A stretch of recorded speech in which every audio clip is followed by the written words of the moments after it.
ഇല്ല വക്കീലെ, ഇനിയൊരു റീതിങ്കിങ് ഇല്ല. ഞാൻ നല്ലോണം ആലോചിച്ചെടുത്ത തീരുമാനോ.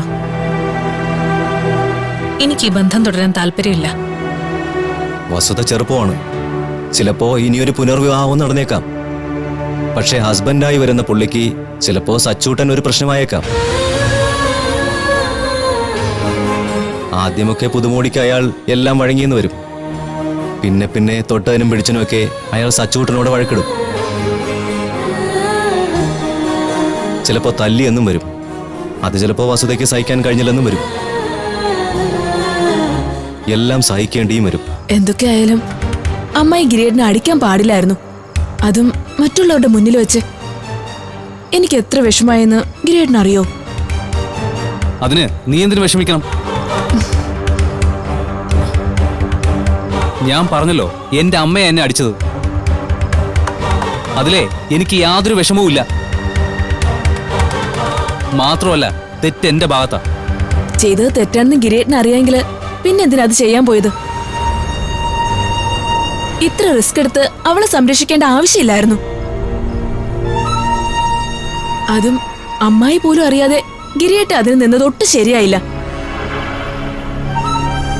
അതല്ലേ അമ്മായി ഗിരിയേട്ടനെ അടിച്ചത്. ഞാനേ എന്ത് ചെയ്യണം ചെയ്യണ്ടെന്നൊക്കെ എനിക്ക് നന്നായിട്ട് അറിയാം. എന്റെ കാര്യത്തിൽ നീ ഇടപെടണ്ട.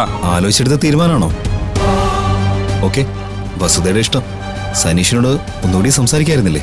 എനിക്ക് താല്പര്യമില്ലാത്തൊരു ബന്ധത്തിൽ ഒന്നല്ല 1000 വട്ടം സംസാരിച്ചാലും ഒന്നും മാറില്ല. അപ്പോ വക്കീലിനോട് ജീവനാംശം വാങ്ങിത്തരാൻ പറയണം. മറ്റൊരു വഴി കിട്ടുന്നവർ ജീവിക്കണ്ടേ? എന്റേതായ കുറച്ച് കാശ് അവരുടെ കയ്യിലുണ്ട്.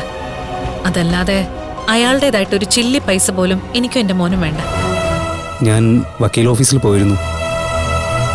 കാര്യങ്ങളൊക്കെ പെട്ടെന്ന് തീരുമാനമാവൂന്നും പറഞ്ഞിട്ടുണ്ട്. എടോ, താൻ ടെൻഷനൊന്നും ആവണ്ട. എല്ലാം നമുക്ക് അനുകൂലമായിട്ട് നടക്കും തന്നെയാ വക്കീല് പറയുന്നത്. ഗിരിയുടെ മേൽ അവകാശം സ്ഥാപിക്കുവാനും ആ വീട്ടിലെ അധികാരം പിടിച്ചടക്കാനും ശരണ്യ ഏതറ്റം വരെ പോകും.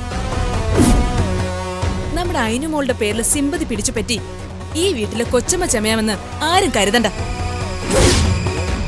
ഗിരിയേട്ടൻ അവളോട് അതൊന്ന് പറഞ്ഞേക്കും. കെട്ട് പിണഞ്ഞു കിടക്കുന്ന ജീവിത സന്ദർഭങ്ങൾ കെട്ടഴിഞ്ഞു പോകാതെ കൂട്ടിക്കെട്ടാൻ ശ്രമിക്കുന്നവർ. ഈ കഥയും കഥാപാത്രങ്ങളും ഇഞ്ചോടിഞ്ച് പോരാടുമ്പോൾ അത് ജീവന് തന്നെ ഭീഷണിയാകുമോ? കാണുക വസുധ തുടർന്നുള്ള ഭാഗങ്ങളിൽ.